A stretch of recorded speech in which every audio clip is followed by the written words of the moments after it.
34वां बाब दीना की आबरू रेजी। और लिया की बेटी दीना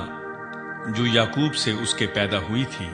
उस मुल्क की लड़कियों को देखने को बाहर गई। तब उस मुल्क के अमीर हिव्वी हमूर के बेटे सिकम ने उसे देखा और उसे ले जाकर उसके साथ मुबाशरत की और उसे जलील किया, और उसका दिल याकूब की बेटी दीना से लग गया और उसने उस लड़की से इश्क में मीठी मीठी बातें की। और सिकम ने अपने बाप हमूर से कहा कि इस लड़की को मेरे लिए ब्याह ला दे। और याकूब को मालूम हुआ कि उसने उसकी बेटी दीना को बेहुरमत किया है, पर उसके बेटे चौपायों के साथ जंगल में थे, सो याकूब उनके आने तक चुपका रहा। तब सिकम का बाप हमूर निकलकर याकूब से बातचीत करने को उसके पास गया, और याकूब के बेटे ये बात सुनते ही जंगल से आए। ये मर्द बड़े रंजीदा और गजबनाक थे, क्योंकि उसने जो याकूब की बेटी से मुबाशरत की तो बनी इसराइल में ऐसा मकरूह फेल किया जो हरगिज मुनासिब न था। तब हमूर उनसे कहने लगा कि मेरा बेटा सिकम तुम्हारी बेटी को दिल से चाहता है, उसे उसके साथ ब्याह दो, हमसे समधियाना कर लो, अपनी बेटियां हमको दो और हमारी बेटियां आप लो, तो तुम हमारे साथ बसे रहोगे और ये मुल्क तुम्हारे सामने है, इसमें बूदोबाश और तिजारत करना और अपनी जायदादें खड़ी कर लेना। और सिकम ने इस लड़की के बाप और भाइयों से कहा कि मुझ पर बस तुम्हारे कर्म की नजर हो जाए, फिर जो कुछ तुम मुझसे कहोगे मैं दूंगा। मैं तुम्हारे कहने के मुताबिक जितना महर और जहेज तुम मुझसे तलब करो दूंगा, लेकिन लड़की को मुझसे ब्याह दो।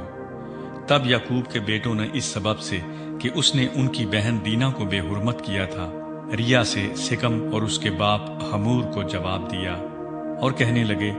कि हम ये नहीं कर सकते कि नामख्तून मर्द को अपनी बहन दें, क्योंकि इसमें हमारी बड़ी रुसवाई है। लेकिन जैसे हम हैं, अगर तुम वैसे ही हो जाओ कि तुम्हारे हर मर्द का खतना कर दिया जाए तो हम राजी हो जाएंगे,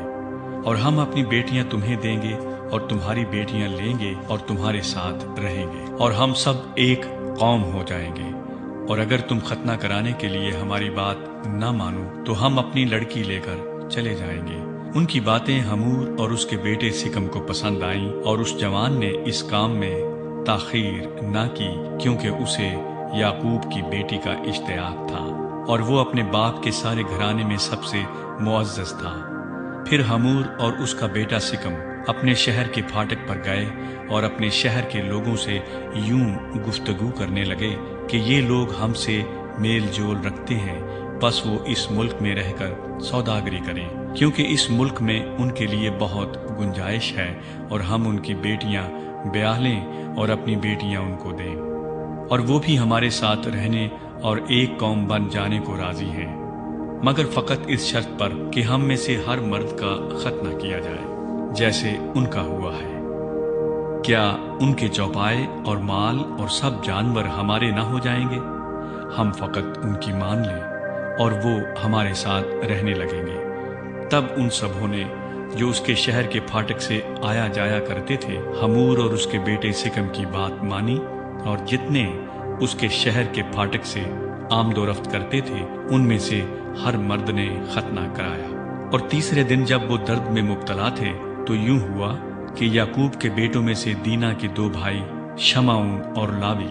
अपनी अपनी तलवार लेकर नागहां शहर पर आ पड़े और सब मर्दों को कत्ल किया, और हमूर और उसके बेटे सिकम को भी तलवार से कत्ल कर डाला, और सिकम के घर से दीना को निकाल ले गए। और याकूब के बेटे मकतूलों पर आए और शहर को लूटा, इसलिए कि उन्होंने उनकी बहन को बेहुरमत किया था। उन्होंने उनकी भेड़ बकरियां और गाय बैल और गधे और जो कुछ शहर और खेत में था ले लिया, और उनकी सब दौलत लूटी, और उनके बच्चों और बीवियों को असीर कर लिया, और जो कुछ घर में था सब लूट खसूट कर ले गए। तब याकूब ने शमाऊन और लावी से कहा कि तुमने मुझे कुढ़ाया, क्योंकि तुमने मुझे इस मुल्क के बाशिंदों यानी कनानियों और फरिजियों में नफरत अंगेज बना दिया, क्योंकि मेरे साथ तो थोड़े ही आदमी हैं, सो वो मिलकर मेरे मुकाबले को आएंगे और मुझे कत्ल कर देंगे, और मैं अपने घराने समेत बर्बाद हो जाऊंगा। उन्होंने कहा, तो क्या उसे मुनासिब था کہ وہ ہماری بہن کے ساتھ کسبی کی طرح برتاؤ کرتا۔